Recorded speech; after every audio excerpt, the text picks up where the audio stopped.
diventata un'amica degli ambulanti. Quasi una collega. Esatto, mi sto facendo tutti i mercati. Bravissima. Io ho pensato che tu devi avere il dono dell'ubiquità, perché un programma così piccolo la mattina ho detto o al teletrasporto. Ma...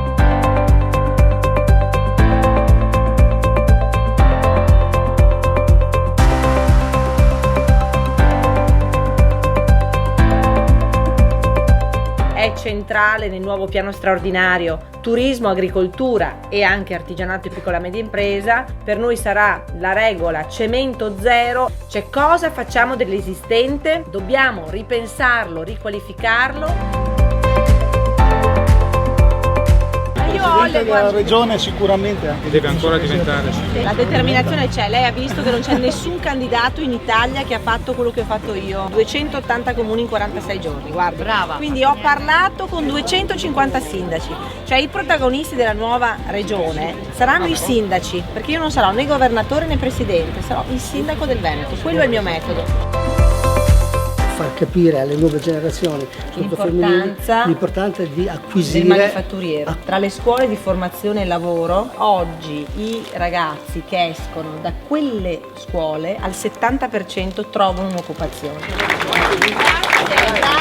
L'Europa ci ha dato una bella mano, stiamo ancora aspettando che ce lo dia la Regione Veneto. Cioè noi toglieremo i soldi in tasca dalle tasche dei direttori generali e dei dirigenti e li rimetteremo nelle tasche dei cittadini sotto forma di servizi.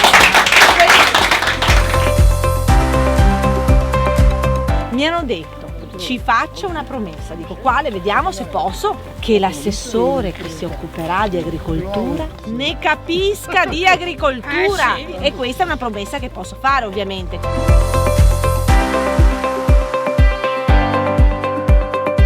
Quindi l'ascolto degli artigiani, dei lavoratori autonomi, delle partite IVA, i sindacati non è ovviamente sacrificio ma è impegno.